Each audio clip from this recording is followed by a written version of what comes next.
DJ Hasrat.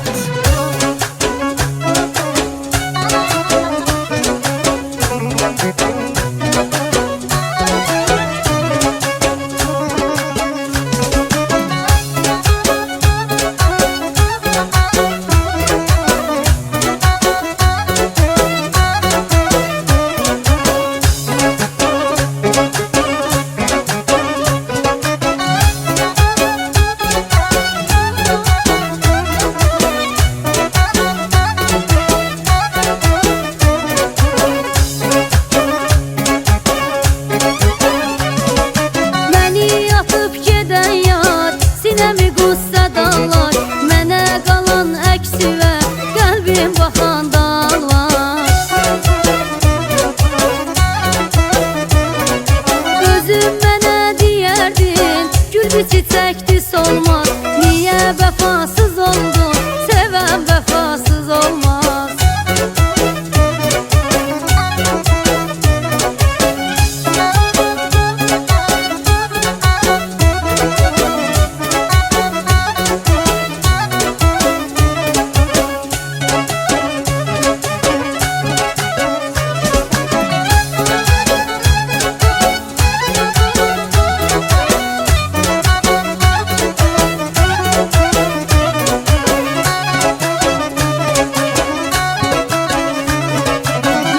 Salıb gözündən ürəyimi qırıbsan, sənə canım deyərdim, yaman darıxdırıbsan.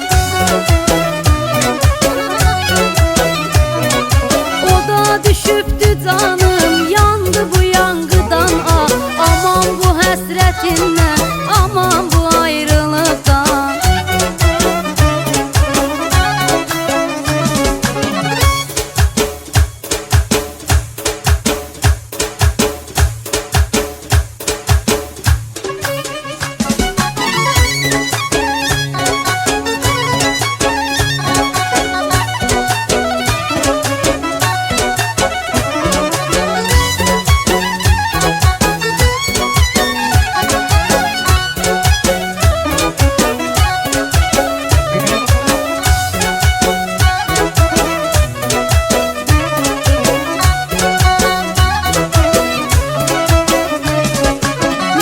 Sıxıbdı qəmlər, gecəm səhərsiz oldu.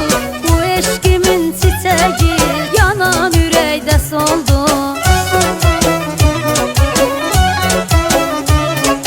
Səni yenə sevirəm, yenə kədərsizəm mən. Payanda qalmışsam bəs, niyə xəbərsizəm mən? Məni sıxıbdı qəmlər, gecəm səhərsiz oldu.